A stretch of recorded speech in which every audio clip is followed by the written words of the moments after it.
ಶೀಘ್ರದಲ್ಲೇ ಚನ್ನಪಟ್ಟಣದ by election ದಿನಾಂಕ ಘೋಷಣೆ ಆಗಲಿದೆ. DK ಶಿವಕುಮಾರ್ಗೆ H D. ಕುಮಾರಸ್ವಾಮಿಗೆ ಈಗ ಬೈ ಎಲೆಕ್ಷನ್ ಅಖಾಡ ದೊಡ್ಡ ಮಟ್ಟದಲ್ಲಿ ಪ್ರತಿಷ್ಠೆಯ ಕಣವಾಗಿದೆ. ಡಿಕೆ ಶಿವಕುಮಾರ್ ಹಾಗೂ ಎಚ್.ಡಿ. ಕುಮಾರಸ್ವಾಮಿ, ನಿಖಿಲ್ ಕುಮಾರಸ್ವಾಮಿಗೆ ಸವಾಲಾಗಿದೆ. ಡಿಕೆ ಶಿವಕುಮಾರ್, ಎಚ್.ಡಿ. ಕುಮಾರಸ್ವಾಮಿ, ನಿಖಿಲ್ ಕುಮಾರಸ್ವಾಮಿ ಈಗಾಗಲೇ ಬಹಳ ದೊಡ್ಡ ಮಟ್ಟದಲ್ಲಿ ಚನ್ನಪಟ್ಟಣ ಅಖಾಡದಲ್ಲಿ ಭರ್ಜರಿ ಸದ್ದು ಮಾಡ್ತಾ ಇದ್ದಾರೆ. ಮಹಾರಾಷ್ಟ್ರದ ಚುನಾವಣೆ ಜೊತೆಗೆ ಚನ್ನಪಟ್ಟಣದ ಬೈ ಎಲೆಕ್ಷನ್ ಘೋಷಣೆ ಆಗುವ ಸಾಧ್ಯತೆ ಇದೆ. ಶೀಘ್ರದಲ್ಲೇ ಚನ್ನಪಟ್ಟಣ ಬೈ ಎಲೆಕ್ಷನ್ಗೆ ಮುಹೂರ್ತ ಫಿಕ್ಸ್ ಆಗುವಂತ ಟೈಮ್ ಸನ್ನಿಹಿಸಿದೆ. ಹೀಗಾಗಿ ಜಟಾಪಟಿ ಶುರುವಾಗಿದೆ ಈಗಾಗಲೇ ಚನ್ನಪಟ್ಟಣ ಬೈ ಎಲೆಕ್ಷನ್ ಟಿಕೆಟ್ಗಾಗಿ.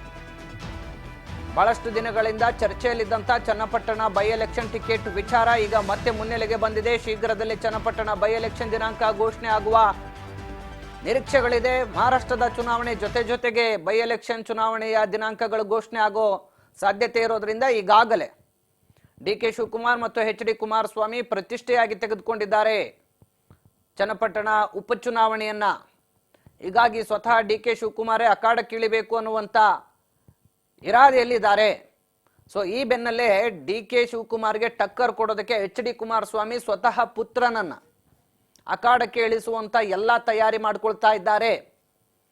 ಆದರೆ ಸಿ.ಪಿ. ಯೋಗೇಶ್ವರ್ ಮಾತ್ರ ಪಟ್ಟು ಬಿಡ್ತಾ ಇಲ್ಲ, ನನಗೆ ಬೇಕೇ ಬೇಕು ಅಂತೇಳಿ ಪಟ್ಟಿಡ್ದಿದ್ದಾರೆ.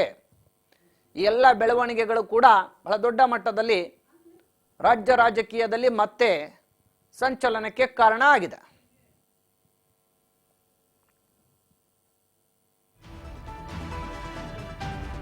ಚನ್ನಪಟ್ಟಣದಲ್ಲಿ ಮತ್ತೊಂದು ಮಹಾಯುದ್ಧ ನಡೆಯುವ ಮುನ್ಸೂಚನೆ ಸಿಗ್ತಾ ಇದೆ. ಕಾಂಗ್ರೆಸ್ ಮತ್ತು ಜೆಡಿಎಸ್ಗೆ ಮತ್ತೊಂದು ಯುದ್ಧ ಶುರುವಾಗುವ ಲಕ್ಷಣಗಳು ಗೋಚರಿಸ್ತಾ ಇದೆ.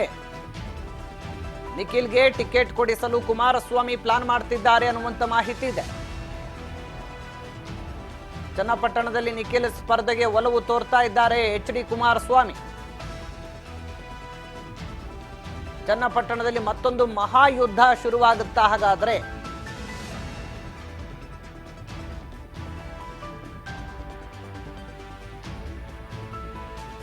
ರಾಜ್ಯ ಮಟ್ಟದ ನಾಯಕರುಗಳು ಕೂತು ಒಟ್ಟಾರೆಯಾಗಿ ಎನ್.ಡಿ.ಎ ಅಭ್ಯರ್ಥಿನ ಕಣಕ್ಕಿಳಿಸ್ತಾರೆ. ಅಂದ್ರೆ ಸರ್, ನಿಖಿಲ್ ಅವರ ನಡೆ ಏನಂದ್ರೆ ಎಲ್ಲರೂ ಕೂಡ ಒತ್ತಡ ಆಗ್ತಾ ಇರುವಂಥದ್ದು, ನಿಖಿಲ್ ಅವರೇ ಸ್ಪರ್ಧೆ ಮಾಡಬೇಕು ಅಂತೇಳಿ. ಹಾಗಾಗಿ ಸರ್, ನಾನು ಈಗಾಗಲೇ ರಾಜ್ಯಾದ್ಯಂತ ಪ್ರವಾಸ ಮಾಡ್ತಾ ಇದ್ದೇನೆ. 6 ಜಿಲ್ಲೆಗಳಿಗೆ ಪ್ರವಾಸವನ್ನು ಮುಕ್ತಾಯ ಮಾಡಿದ್ದೇನೆ. ಭಾಳ ಯಶಸ್ವಿಯಾಗಿ ಆಗಿದೆ ಪ್ರವಾಸ. ಪ್ರತಿನಿತ್ಯ ನಮಗೆ ಪಕ್ಷದ ಒಬ್ಬ ಕಾರ್ಯಕರ್ತನಾಗಿ ಕಾರ್ಯಕರ್ತರ ನೋವುಗಳಿಗೆ ಸ್ಪಂದಿಸ್ತಕ್ಕಂಥ ಜವಾಬ್ದಾರಿ ಇದೆ. ಹಾಗಾಗಿ ಆ ಕೆಲಸದಲ್ಲಿ ನಾನು ಒಂದು ಸ್ವಲ್ಪ ಬ್ಯುಸಿ ಇದ್ದೇನೆ. ಬಹುಶಃ ಏನು ಶೀಘ್ರದಲ್ಲೇ ಡೇಟು ಚುನಾವಣೆಯ ದಿನಾಂಕ ಘೋಷಣೆ ಆಗ್ತಕ್ಕಂಥದ್ದು ನಾವೆಲ್ಲರೂ ಕೂಡ ನಮಗಿರ್ತಕ್ಕಂಥ ಮಾಹಿತಿ.